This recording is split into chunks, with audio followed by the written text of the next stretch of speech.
എല്ലാവരും സുഖമായിരിക്കണോ? അപ്പോൾ നമുക്ക് വീഡിയോ ഒന്ന് കണ്ടുണ്ടെന്നാലോ. അരനൂറ്റാണ്ടായി ഗുരുവായൂരപ്പൻ്റെ മണ്ണിൽ അന്തർദേശീയ തീർത്ഥാടന കേന്ദ്രമായ ഗുരുവായൂരിൽ ഒരു ഹിന്ദു MLA ഉണ്ടായിട്ടില്ല. എന്തുകൊണ്ട്? ഇടതുപക്ഷവും പൊന്നാര ഗോപാലേട്ടാ ഭാര്യ വീട്ടിൽ വരെ വന്നതാ. ഇവിടെയാണെങ്കിൽ നല്ല ഒന്നാന്തരം ബീഫ് വരട്ടിയത് നെയ്ച്ചോറ് തിന്നു കഴിഞ്ഞ് ഒരു ഗ്ലാസ് പാല് കുടിച്ചു. ആ പാലാണെങ്കിൽ പല്ലിടെ കയറി, അതുകൊണ്ട് കുത്തിക്കൊണ്ടിരുന്ന കഴിഞ്ഞു. ഗോപാലേട്ടു, ഗുരുവായൂർ ഒരൊറ്റ ഹിന്ദു MLA ഇല്ല എന്നുള്ളത് സങ്കടകരം. അതിനേക്കാൾ സങ്കടകരം നോക്കിയേ, 3 പതിറ്റാണ്ടായ ആലപ്പുഴ ഹരിപ്പാട് മണ്ഡലത്തിൽ ഞാൻ താമസിക്കുന്നു. അന്തർദേശീയ നേതാവായി ഞാൻ താമസിക്കുന്നു. ഈ അന്തർദേശീയ നേതാവിനെ പരിഗണിച്ചിട്ട് ഒരൊറ്റ മുസ്ലിം MLA അത് എനിക്ക് വിലയില്ലേ? എന്നെന്താ നാരങ്ങ എടുത്ത് മേടിച്ചാണ്? ഞങ്ങളുടെ MLA ആണ്, പ്രിയപ്പെട്ട MLA രമേശ് ചെന്നിത്തല.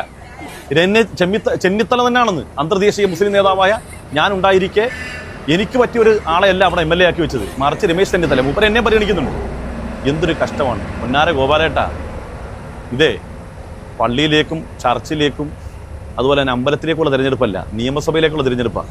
അവിടെ MLA ആകുന്ന ആടെ മെയിൻ പരിപാടി എന്നുള്ളത് പള്ളി പരിപാലനവും അതുപോലെ ക്ഷേത്ര പരിപാലനമൊന്നും അല്ല.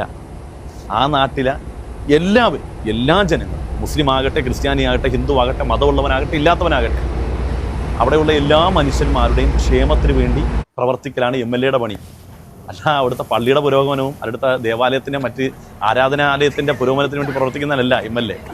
ഈ സൈസ് വർഗീയത പറഞ്ഞ് എങ്ങോട്ടായി പോകുന്നത്, എങ്ങോട്ടായി കയറുന്നത്? ഈ ഗുരുവായൂരപ്പൻ്റെ പേരും പറഞ്ഞ് ചെന്ന് കഴിഞ്ഞാൽ ആ നാട്ടിലുള്ള ഹിന്ദുക്കൾ മുഴുവൻ അങ്ങ് എടുത്ത് തലവെക്കുന്ന പോകാൻ ഒരു തമാശയായിട്ട് ഇറങ്ങിയിരിക്കുന്നു. ഗുരുവായൂർ തകർക്കണം. ഗുരുവായൂരപ്പനിൽ വിശ്വസിക്കുന്ന, ഗുരുവായൂർ നടയിൽ നിന്നിട്ട് ഈ ഗുരുവായൂരിൽ ഞാൻ വിശ്വസിക്കുന്നു എന്ന് പറയുന്ന ഒരു MLA ഇവിടെ ഉണ്ടോ?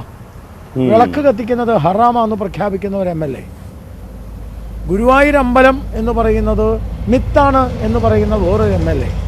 അപ്പോൾ ഈ ഗുരുവായൂർ ക്ഷേത്രവും അതിൻ്റെ ചൈതന്യവും അതിൻ്റെ പരിപാവനത്വവും എല്ലാം നിറഞ്ഞു നിൽക്കുന്ന ഗുരുപവനപുരിയിൽ ഈ വിരുദ്ധ സമീപനമുള്ളവരല്ലേ ഇവിടെ MLA-മാരായി വരുന്നത്? ഗോപാൽജി പറഞ്ഞു വരുന്നത് അതാത് സ്ഥലത്തെ അമ്പലവും പള്ളിയൊക്കെ പരിഗണിച്ചിട്ട് വേണം അവിടുത്തെ സ്ഥാനാർത്ഥികൾ, അവിടുത്തെ മത്സരാർത്ഥികൾ നിൽക്കേണ്ടല്ലേ. അങ്ങനെയാണെങ്കിൽ ഒരു കാര്യം ഞാൻ പറയാണ്, തവനൂര് VS ജോയി നിൽക്കുന്നത്. അടുത്ത വെള്ളിയാഴ്ച VS ജോയിനെ പള്ളി കണ്ടില്ലെങ്കിൽ അപ്പ കാണാൻ കളി പറഞ്ഞു. അടുത്ത ജുമാക്ക് കണ്ടില്ലെങ്കിൽ കളി മാറുവേ. ഗോപാൽജി കളി മാറും. ഈ റാന്നി ശബരിമല നിലനിൽക്കുന്ന സ്ഥലമല്ലേ റാന്നി? അവിടെ ഇക്കാലം അത്രയുമാരായിരുന്നു. രാജു അബ്രഹാം ആയിരുന്നല്ലേ MLA അല്ലേ? ശബരിമല വിശ്വാസത്തോട് ചോദിച്ച ആളായിരുന്നു അവിടുത്തെ MLA. നിലവിളക്ക് കത്തിക്കണം, ഏത് പരിപാടിക്കും ഏത് ഉദ്ഘാടനത്തിന് നിലവിളക്ക് കത്തിക്കണം നിർബന്ധമുണ്ട്. നിലവിളക്ക് കത്തിച്ചെങ്കിൽ മാത്രമേ ഒരാൾ ഹിന്ദു ആവുള്ളൂ. എത്ര ഹിന്ദുക്കൾ നിലവിളക്ക് കത്തിക്കാതെ തന്നെ ഓരോ കാര്യങ്ങൾ ഉദ്ഘാടനം ചെയ്യുന്നുണ്ട്. നിലവിളക്ക് കത്തിക്കൽ ഹറാമാണെന്ന് പറയുന്നവരാരും ഭരണഘടന അങ്ങനെ അനുശാസിക്കുന്നില്ലല്ലോ നിലവിളക്ക് കത്തിക്കാൻ.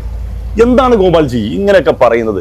തൊടുത്ത സിപ്പോ മരത്തിന്റെ കനികളും ജറാതെന്ന കിളികളും കുളിർക്കാറ്റിനൊളികളും ഇടക്കിടക്ക് കച്ചവട സംഘങ്ങൾ പോകുന്ന പാതകളും